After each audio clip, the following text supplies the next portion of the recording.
আপেলটা কোন বাগানের মালিকের ছিল আমি জানি না আল্লাহ, না জেনে আমি আপেলটা খেয়ে নিলাম আল্লাহ গো। রোজ হাসরের ময়দানে যদি জিজ্ঞেস করা ওই আপেলটা কাকে বলে খেয়েছো, আল্লাহ আমি তো জবাব দিতে পারবো না। জোরে বলুন, চলবে এরকম? এরকমই চলবে, জবাব দিতে পারবো না। বাবা গো, নদী দিয়ে একটা আপেল আসছে, সে আপেলটাকে খেয়ে নিয়েছে, তো আল্লাহর কাছে আল্লাহ আপেলটা কার ছিল, কোন বাগানের মালিকের ছিল, আমি না জেনে খেয়ে নিয়েছি, আল্লাহ কি জবাব দিব? আর আজকাল তো আমরা আপেল পাওয়া তো দূরের কথা, লোকের কাছে বোরের গাছ আছে, কুলের গাছ আছে, আমের মারলাম ঢিল খাইলাম। চুরি করেছো না? জীবনে চুরি করি না, আমি জীবনে করি না, বলে কিনা? এ ব্রাদার মুসলমান আব্বা গো, বড় পীরের আব্বা সারা যেন কেমন কেমন হয়ে গেছে আব্বা, না জেনে আমি আপেলটা খেলাম, এখন আমাকে কি করতে হবে? ঠিক আছে আমি যাব নদী ধার ধার ধার ধার ধার চলে যাব গো, আর আমি যেখানে আপেলের বাগান দেখতে পাবো সেই আপেলের বাগানে উঠে মালিকের কাছে ক্ষমা চেয়ে নেব। বড় পীরের বাবা হযরতে মুসা জঙ্গি জননী আমার টুক টুক টুক টুক টুক টুক করে নদীর ধার ধার ধার ধার ধার ধার ধার ধার চলে যায়। কিসের জন্য বাবা? ক্ষমা চাইতে চলে যায়। একটা আপেলের গাছ নদীতে ঝুঁকে রয়েছে রে বাবা গো, সেই আপেলের গাছে লাল লাল আপেল ধরে আছে, বড় বড় আপেল লাল লাল হয়ে গেছে আব্বা, সেই আপেলের ডালটা যেন নদীতে ঝুলে আছে। বড় পীরের বাবা মনে মনে চিন্তা করে, আগা গো হয়তো এই বাগানের আপেল হতে পারে, এই বাগানের আপেল হবে। টুক টুক টুক টুক টুক টুক টুক টুক করে গুটি গুটি গুটি গুটি পায়ে যেন চলে গেলেন আব্বা আপেলের বাগানের মালিকের কাছে। যাই জননী, একটা বয়স্ক লোক, একটা বয়স্ক মানুষ আপেলের বাগানে পানি দেয়, আপেলের বাগান যেন দেখভাল করে। বড় পীরের আব্বা যেন বাবা গো মুসা জঙ্গি রহমাতুল্লাহ আলাই টুক টুক টুক টুক করে যে বলে, হুজুর আপনাকে একটা কথা বলবো। কি কথা? হুজুর আমাকে মাফ করে দেন, ক্ষমা করে দেন। কি বলছে? হুজুর মাফ করে দেন, ক্ষমা করে দেন। বলে কেন? বাবা গো আমার বাড়ি মালদা জেলার, আপনাদের বাড়ি মেদিনীপুর, আপনাদের বাড়িতে এসে যদি আমি বলি আমাকে ক্ষমা করে দেন, তো আপনারা বলবেন না আজমির বেটা তুমি আমার কি দোষ করেছো, তোমাকে তো কোনোদিন দেখি নাই। হ্যাঁ বলবেন না? তোমাকে তো দেখিনি, কেন মাফ করবো? তুমি কিসের জন্য ক্ষমা চাইতে এসেছো? হুজুর আগে মাফ করে দেন। বলে কেন বলো না? হুজুর গো আপনার বাগান থেকে একটা আপেল নদীতে পড়েছে, সেই আপেলটা ভেসে যাচ্ছিল হুজুর, আপেলটা আমি ভক্ষণ করেছি, খেয়ে নিয়েছি, হুজুর মাফ করে দেন। বড় পীরের নানা আব্দুল্লাহ সৌমি মনে মনে ভাবতেছে, আহারে আমার বাগানে কত লোক ঢিল মেরে আপেল গুলো পেড়ে নেয়, কত লোক আপেল গুলো চুরি করে চলে যায়, কত লোক আমার আপেলের বাগানকে ঝুঁকড়ে আপেল গুলো ফেলে দেয়, কেউ আমার কাছে ক্ষমা চাইতে আসে না। আর একটা আপেল নদীতে পড়ে গেছে, সেই বাদ দেওয়া আপেলটা সে খেয়েছে আর আমার কাছে ক্ষমা চাইতে এসেছে। সেটা এই লোকটা যেমন তেমন লোক হতে পারে না, এই লোকটা যদি হয় আল্লাহর খাস বান্দা আছে। জোরে বলু একটু আল্লাহর খাস বান্দা রয়েছে। বড় পীরের নানা যেন সুযোগ পেয়ে গেল, বাবা গো ও গো শোনো গো, তুমি আমার আপেল খেয়েছো আর আমার কাছে ক্ষমা চাইতে এসেছো, শুনে নাও শুনে নাও, আমি তোমাকে মাফ করব না, আমি তোমাকে ক্ষমা করব না। বলে কেন কেন? শুনে একটা আপেল খেয়েছো, সে আপেল খাওয়ার জন্য তোমাকে আমার এই বাগানে চাকর খাটতে হবে।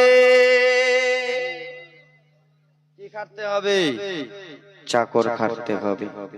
বড় পীরের আব্বার মনটা খারাপ, একটা আপেল খেয়েছি তো দুইটা গালি দিয়ে আমাকে ছেড়ে দাও, তো চাকর খাটতে হবে বলে আর বাগান। চাকর যদি তুমি না খাটো তাহলে আমি তোমাকে মাফ করব না, আমি তোমাকে ছেড়ে দেব না। কেন সুযোগে সৎ ব্যবহার মানুষ করে কি করে না? আজমির হোসেন যদি শরীরটা অসুস্থ থাকে, যদি বলি 10 মিনিট করবো, বলে না চলবে না, টাকা দিয়ে এসছি 1.5 ঘন্টা বলাবো, বলবেন কিনা?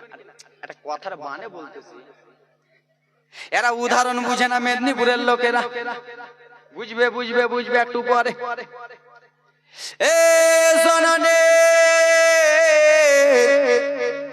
জননী গো, বড় পীর আব্বা জান বলতেছে শুনেন, আপনি যখন আমাকে ক্ষমা করবেন না, মাফ করবেন না, তাহলে ঠিক আছে, আমি আপনার বাগানে পানি দেব, আপনার বাগানে আপেল গুলো দেখভাল করব। সেই সময় ব্রাদার মুসলমান আব্দুল্লাহ সৌমি বলল, ও সোনা মোসা চঙ্গি, তুমি আমার বাগানে কাজকর্ম করবা, আপেলের বাগানে পানি দিবা, আপেল গুলো পেড়ে পেড়ে তুমি বিক্রি করবা বাজারে, কিন্তু একটা আপেল তুমি খাবা না, একটা আপেল খেতে পারবা না, খাবা না। মা আরো ফেসে গেল,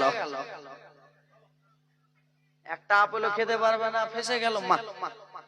আপেলের বাগানে পানি দিব আমি, আপেল গুলো পেরে বাজারে বিক্রি করবো আমি, আর আমি আপেল খেতে পারবো না, ঠিক আছে এটা তো মঞ্জুর। যদি বলে যে না আমি আপেল খাবো, তো তোমাকে ক্ষমা করবো না, ফেসে যাবে, ভয় আছে এটা। এ বড় পীর আব্দুল কাদের জিলানীর জিলানে, বড় পীর আব্দুল কাদের জিলানীর জিলানে, তোমার নামের গুণে আগুন হইয়া যায় পানে, আব্দুল কাদের জিলানে। একটা আপেল খাবো না, ঠিক আছে হুজুর, আমি আপনার বাগানে আপেল পারবো, আপেল খাবো না। হযরতে মুসা জঙ্গি রহমাতুল্লাহ আলাইহি ব্রাদার মুসলমান 1 বছর আপেলের বাগানে পানি দেয়, আপেল গুলো পেরে পেরে বাজারে শহরে বিক্রি করে, কিন্তু একটা আপেল ভক্ষণ করে না। জননী বড় পীরের বাবা 2 বছর হয়ে গেল, মালিকের কাছে গেল, হুজুর একটা আপেল খাওয়ার জন্য, 12 একটা আপেল খাওয়ার জন্য 2টা বছর আপনার গোলামি করলাম, ছেড়ে দেন, ছেড়ে দেন হুজুর। বলে না চলবে না, আরো তোমাকে কাজ করতে হবে, আরো ফেসে গেল। একটা আপেল খাওয়ার জন্য 2 বছর খাটলো, তাও মালিক ছেড়ে দেয় না। আর আজকাল আমরা কত জনের পুকুরে যে ব্রাদার বিষ ঢেলে দিই, কত জনের খড়ের পালা আছে দিয়ে দিলাম শালার কাটি, মারি না? কত জনের ব্রাদার মুসলমান আইলটা এমন আছে তো মারছে, এমন ট্যাঁচ মারছে কিনা জননী দাদু? কত লোকের টাকা মারলাম ধোকা করে, দিব না তোকে, আমার শক্তি আছে তোকে দিব না টাকা, তুই যা পারবি করে নে। বলেন, বড় পীরের আব্বা বলল ঠিক আছে, আপনি আমাকে বললেন ঠিক আছে, ঠিক আছে গো। 2 বছর 3 বছর 4 বছর 5 বছর কেটে যাই বাবা গো। বড় পীরের বাবা হযরতে মুসা জঙ্গি রহমাতুল্লাহ আলাইহি ব্রাদার মুসলমান সোনা মানিকের আরে আমার, আমাকে তাহলে আমাকে যদি দেয় তো গজল পড়ে তুমি পকেট লোড করে লবে। বড় পীরের বাবা কেবল এখন টেলার চলতেছে বাবা, জীবনী বাকি আছে। বড় পীরের আব্বা জান বলল হুজুর 8 বছর হয়ে গেছে, এবার তো আপনি আমাকে ক্ষমা করে দেন। একটা আপেল খেয়েছি আপনার, একটা আপেল খাওয়ার জন্য আপনি আমাকে একটা আপেল খাওয়ার জন্য 8টা বছর আপনার কাছে দাসী করালেন, গোলামি করালেন, এবার ছেড়ে দেন। বলল না না শোনো ও মুসা জঙ্গি, শুনে না, একটা আপেলের বিনিময়ে তোমাকে 12 বছর খাটতে হবে। কয় বছর? আরো মনটা রেগে গেল রে বাবা, একটা আপেল খাওয়ার জন্য 8 বছর 9 বছর কাটালাম, 10 বছর কাটালাম, আর 12 বছর বলছে ঠিক আছে নাহলে মাফ করবে না। ঠিক আছে হুজুর, আপনি আমাকে কথা বললেন না, ঠিক আছে ঠিক আছে আমি মানলাম। 12 বছর যেন যেমনই হতে যাবে জননী আমার। দেখেন দেখেন মা গো, কান্নার জীবনী শুনবেন মা, কান্নার জীবনী নিয়ে আসতেছি জননী। বড় পীর আব্বা জান বললেন হুজুর গো 12 বছর হয়ে গেছে, এবার আপনি আমাকে ছেড়ে দেন। বলে ঠিক আছে আমি তোমাকে ছাড়ব, কিন্তু ছাড়ার আগে একটা কথা শুনে নাও। বলে কি? 12 বছর হলো তোমাকে ছেড়ে দেব, কিন্তু একটা কথা তোমাকে শুনতে হবে, যদি কথাটা শুনো তাহলে ছাড়বো, না হলে নচেত ছাড়বো না। আবার ফেসে গেল। কি বলেন? এই কথাটা শুনতে পারবা তো? হ্যাঁ বলে। আমার একমাত্র একটা কন্যা, যার নাম হলো উম্মুল খৈর ফাতেমা। জোরে বলুন। বিশ্ব নবীর বেটির হাসান হোসেন আম্মা জানের নাম হলো মা ফাতেমা, এর নাম হলো উম্মুল খৈর ফাতেমা। একমাত্র কন্যা ফাতেমা, তাকে বিয়ে করতে হবে। মা কেমন কথা বলছেন? 12 বছর খাটালেন, পরে একটা কন্যা আপনার আছে, বিয়ে করতে হবে? তো হুজুর বিয়ে না করলে মাফ করবেন না? বলেন না, বিয়ে তো করতে হবে। ঠিক আছে ঠিক আছে। বড় পীর আব্বা মুসা জঙ্গি বলল ঠিক আছে আমি বিয়েতে রাজি, প্রস্তুত রয়েছি।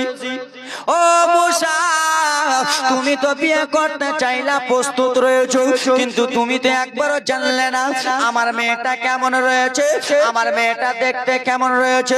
শোনো শোনো গো, তুমি আমার মেয়েকে বিয়ে করবা, ঠিক কথা, কিন্তু আমার মেয়ের কথা শুনে নাও। আমার মেয়ে কানে